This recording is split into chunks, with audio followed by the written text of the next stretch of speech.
Okay, I think we're on. Again, it's that pause, like I don't know what I'm doing. Welcome everybody. Everyone, today is Tuesday, 2020, 26th, and we're starting a Zoom video. And if you don't know who I am, my name is Enrique Reyes. I am one of the admins for a Facebook group that we started, and it's to help people with a whole myriad of mental issues, ADD, narcissism, OCD, depression, and we kind of give our thoughts and I give our personal experience and professional opinion on that.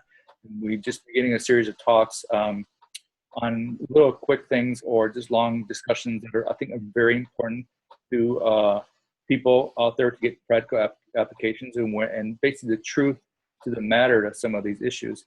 And today we have our awesome admin, Alex, with us. Alex will be talking about ADD, ADHD, and the whole variances there. And I'm going to have him take over. Alex, say hi. Hey, everybody. Thank you so much for this, Rick. I'm very proud to be a member of Rick's group and an admin as well.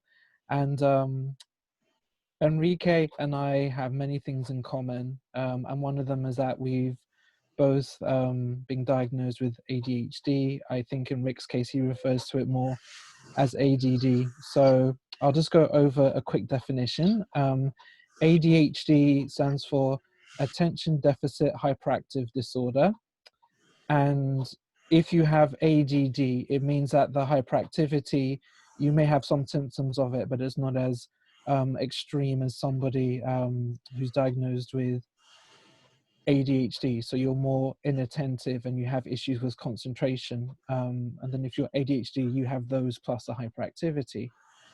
So when I was about 5 years old, I started school here in England, and the teachers noticed that I had problems concentrating, being attentive, and being part of the group. And so they brought a lovely lady to be a sort of support teacher who would go over what we had learned with the class one-on-one, and that really helped me. And at the time, my headmistress said to my mother, which is what we call the principal here in the UK, that she felt that I had some kind of learning difficulties, and my mother took that as a critique of her parenting, and obviously she didn't want, for her child to be attacked in any way or stigmatized. So I was diagnosed with something called hyperactivity disorder. Yes. But with that, it was just about the diet, about not having caffeine, not having high sugared foods, which I didn't adhere to. And I'm wondering what your life pre-diagnosis was like, Enrique. Well, my case is a little hard because I have hidden sexual abuse in my history. So Mm-hmm. actually my memories are literally starting from 11. Yeah. When you have trauma like that, it just gets blocked out. And then over time, if I'm hoping when I get better with all that I'm doing, I start remembering that. So my childhood was literally from 11 to on what ADD has done to me. And it's the basics of that. And I was very calm. So I was the opposite. So I just had the ADD without the hyperactivity. The basis for me was I couldn't focus. I was the old knowledge of counting the ceiling tiles. That's what the people say about being distracted. Losing stuff all the time because it's that short memory that we have. That's the prefrontal cortex that is small, that attributes to all this. But I knew I was very smart. I knew that I was creative and had the outside the box thinking. But for 11, 12, 13, you don't know what it is. It's just that you're weird or you're the social butterfly. And you just blurt out. And I just knew that something was wrong because the impulsivity either made you a fun kid or you were a problem. I kind of grew up with those stigmas.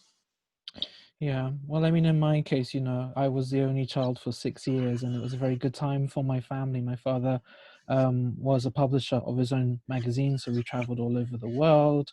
I was very privileged. I had, my own everything. We had a big house at that time. And, people only sort of saw, what I had materially. I always, say that, I was lucky to be born in the 80s, but I know that a lot of people who remember the 80s, as I do, a little bit towards the end of the 80s. It was a consumerist decade, and, the motto was from Wall Street, greed is good. So, we were dealing with all of that. I dealt with a lot of envy, and then, on top of that, as you said, you were either the weird kid or the fun kid, and there were certain times when I was both, and I wanted to be the clown, and my father did not want that for me. So I would say that life pre ADHD diagnosis was difficult because I had many incidents at school that I can go over, but there's one that I think will always stay with me, which is when we were living in Nigeria, where my father's from. So I would have been about 10 years old. And there was a teacher who had studied with my cousin at secondary school. And my family is very well known in Nigeria because my uncle was a politician and my father's a famous journalist. So I think she was expecting me to be top of the class, also being educated here in Europe. Um, and she found that I was a bit slower than the others, not able to focus, and more immature than the others. So unfortunately, um, within West African discipline, it's often the case that they believe that they can embarrass a child out of their misbehavior, but then what it does is that it gives you a complex. So what happened was that, the teacher was going over mathematics, and then, I needed to urinate. So I rushed to the toilet, and then, I didn't realize at that time that caffeine and, having high sugar made my ADHD symptoms worse. So, I was frenetic and, in a rush and not focusing. And then, I caught myself on my trousers and urinated all over my shorts. So I then come into the class trying to be inconspicuous. And of course, that draws attention to yourself. And, the teacher saw me and then she said, "Oh, Alexander, come and wipe the board." So of course I had to go to the front of the class, wipe the board. Everybody was laughing at me. And all I could do was cry in that moment. And there were many incidents like that where, I was humiliated in front of the class, not just by other kids, Jeez. but by but by teachers as well, because nobody could make sense of my behavior. That one time, I'd be attentive and engaged and, the model student, and then another time I'd be somebody else and I couldn't explain it myself. um, I often say that, you know, because I was diagnosed first with depression, then with generalized anxiety disorder and PTSD. And I often say that had the ADHD been diagnosed first, I don't think I would have developed anxiety disorders and depression. It came from a lack of recognition, it came from bullying, it came from social isolation, and it came from shaming. Um, so yeah, I'm wondering what the diagnosis process was like for you. At what age did you get diagnosed, and how did it start, and what made you decide to get diagnosed?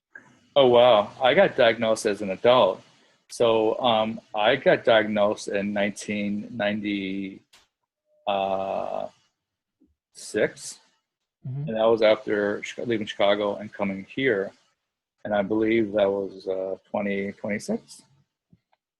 And I was diagnosed with, at that time, there was violence, there was ADD, Hmm. there was narcissism, Hmm. and I that was an official diagnosis from a psychiatrist in California Hmm. department over here. It's the I think it's called Sampson Clinic. It's a big clinic Hmm. over here on the West Coast. Hmm. They deal with all that stuff too, and they're their wing of mental health. That was Hmm. through HMO. And I think I started medicine, or I went to an individual uh, psychologist to get the actual medicine after that. But it was Hmm. when I first got diagnosed, I think whatever everyone goes through is the like, it's finally gets named. It's the Yeah.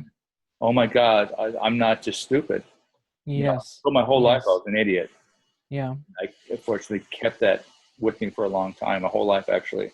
Yeah. You are supposed to be shut up and sit down and not be crazy, and you're running around. I mean, I still have Mm-hmm. crazy anxiety, and I still have crazy Mm-hmm. hyperactivity. Obviously, even Mm-hmm. within just the ADD, everything does Mm-hmm. cross braid in your mind. But Mm-hmm. again, it was just that initial, oh my God, I have something. It gets named, and then you think everything's going to be great and awesome and better, and then you realize that nothing really changes. Mm. Well, in my case, I just want to make it clear as well that I'm not just saying that this only happened in Nigeria. This happened here in the UK as well. I was humiliated by both pupils and teachers. But for me, I think I've been very lucky because when I got the diagnosis, well, not the diagnosis, when I disclosed something personal to my parents, they reflected, and they mentioned that they felt when I was younger that I had some kind of neurological disorder, which they weren't sure if it was autism or ADHD. So I did a lot of research, and at the beginning, I found it very difficult to talk about with my therapist because it was shaming for me to have to acknowledge that part of myself. And thankfully, the therapist was a sensitive person, and reassured me that this didn't change me from being the person who I still was. That I was still intelligent, I still had positive things about me. And when I told other relatives about it, some were surprised, some weren't. And there was one very kind relative who said, well, we all have things about ourselves that we need to fix. So that really helped me accept that, I had to pursue it, because what happened in my last job was that I left because I couldn't cope with the workload and my concentration was all over the place. So that was my trigger to get a diagnosis. And it took 2 years to get a diagnosis through the National Health Service here in the UK. And so I was 33 when I got diagnosed, and I'm lucky because I do feel like it has changed and enriched my life. I now have self-awareness. I'm on a lot of psychiatric medication at the moment, so I can't drink anymore, because when I used to drink alcohol, my ADHD would just get worse, and I humiliated myself a lot, and I embarrassed a lot of people, but mainly myself. Luckily, I didn't get into trouble or commit a crime or anything like that when I was under the influence, but I suddenly lost control of myself, and I had a lot of embarrassing episodes. Um, so something I want to touch on is the link between psychosis and ADHD, because I'll be sharing an article as well or Enrique will, where they do say that there is a high correlation between people who have ADHD who then go on to develop psychosis, and it can be two things. A lot of us with ADHD, such as myself, have struggled with insomnia since we were children. And, even at 36 now, I still have to take sleeping tablets to have a full night's sleep. Um, and then also as well, some of the ADHD medication, which is high stimulant, can lead you to develop psychosis. So if you feel that you have a predisposition to bipolar or psychosis, please consult it with your psychiatrist before you agree to take a high stimulant medication. Because I was warned, but I chose to take it. And they believe that that's partly what contributed to my psychotic breakdown, which I had a year and a half ago. So I'm hoping to go back onto non-stimulant medication, but it's taking time. So I'm not on any ADHD medication at the moment. So I do brain training exercises, concentration exercises, and mindfulness, which I know that Enrique does as well. Yeah, the basic biofeedback. It's excellent, and Mm-hmm. anyone can do it. It's free, technically. Yeah. Yes, and I feel very fortunate with that to have these resources. So, there is a lot of help and support out there. I also will mention that I attended an ADHD support group only the one time, but it was good for me because it helped me see how other people cope with it and get tips. So, obviously, everybody has to go at their own pace. If you feel that you're not ready to talk about it with people, like I wasn't for a long time, just know that there's resources online. You can talk to us privately, and you have our group. I just want to quickly say that there's been 7 types of ADHD, But what I would say that I've struggled with the most is inattentive ADD. The hyperactivity I've outgrown, and I've managed because I've cut back um, on caffeine and high sugared foods, and I've changed my diet completely. What Nice. I will say, yeah, what I will say is my ex-partner, who I mentioned in the last video, who I believe is a sociopath, he, I would say, has temporal lobe ADD, and it says that the core symptoms of that are of classic ADD, as well as learning, memory, and behavioral problems such as quick anger, aggression, and mild paranoia. Now, I mentioned in the video last time that oppositional defiance disorder within a lot of us children with ADHD, if it doesn't go treated, it can lead to developing antisocial personality disorder, sociopathy. And I'm wondering what you feel about that, Enrique, because you've been diagnosed with narcissistic personality disorder. So do you feel there's any correlation between that and your ADD? Yeah, I mean, to go right to this to a cluster B, I mean, you really have to look at like where ADD comes from, and then where the other diagnoses come from. But I believe we have to look at things where they're all intertwined. Like if I was diagnosed with psychosis or with ADD or bipolar, you have to know that just one of the main things that might be present, but there's a whole host of other things. So you have anxiety and stress, your inability to focus. It's just where you are on the spectrum. Mm-hmm. I do believe that ADD is a precursor. I almost believe it's like the light form of a mental disability.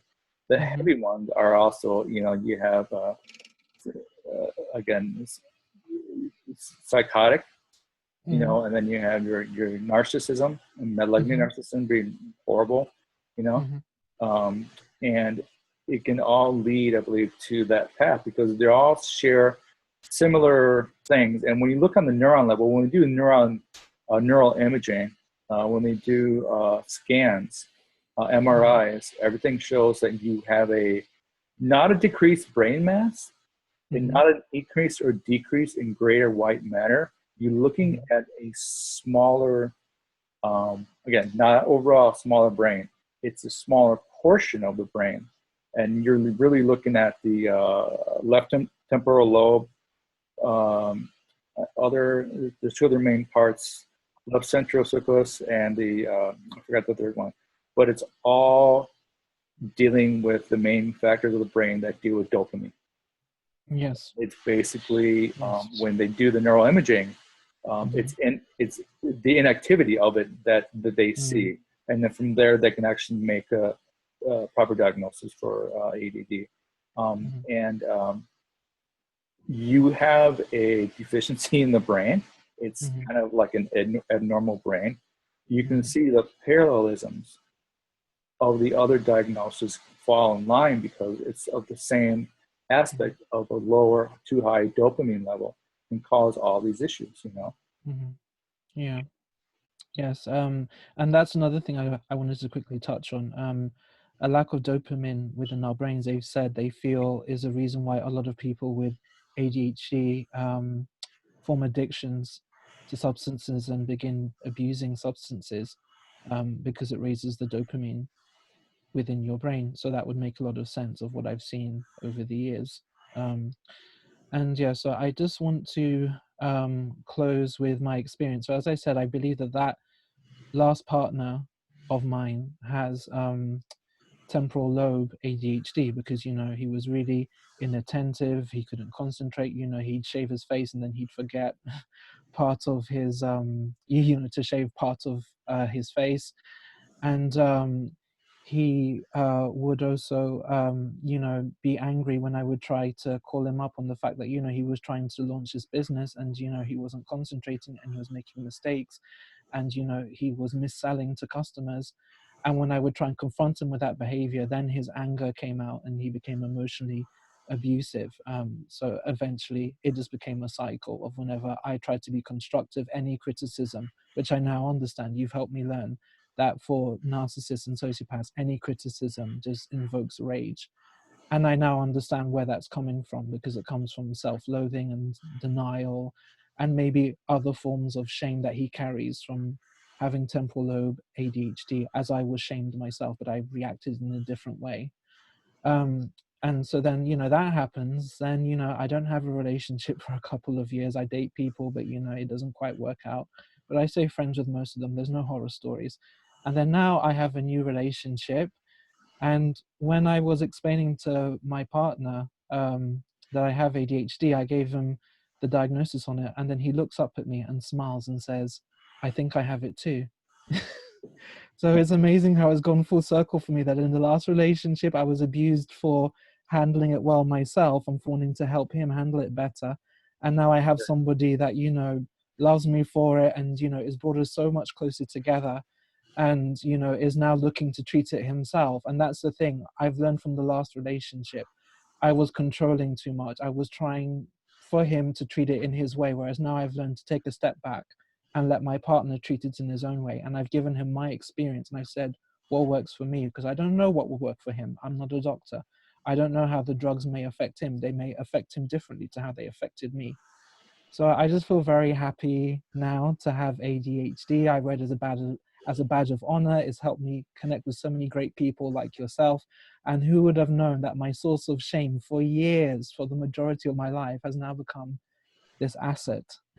Yeah, yeah. It's we all have different stories, different paths. That's a great last tidbit there with your partner, and it helps so much to have that tribe I'm talking about, the people around you, people on the net, families. Just look at mental health issues neutrally, and if you come from a loving science psychology background, you almost have to disconnect and go, oh, why is he hurting me? Well, there's a reason why. And it's a big, the disconnect helps you see things clearly and love fully, because someone doesn't want to cheat on you. Someone just is late for a meeting. Someone is not purposely losing their keys or is raging because of a past trauma. If everyone comes together and looks at mental health disabilities, disorders, whatever you want to name it, neutrally, then I think more people can get help. We really need to dive inside and see what makes people tick, because then if you have a genetic disposition to this, after you're born, then it becomes a behavioral issue. And the behavioral aspect is one we can help with: diet, nutrition, fitness, medicine, changing our social ways. And I think that's a great thing. Yes, and I will just add one last point.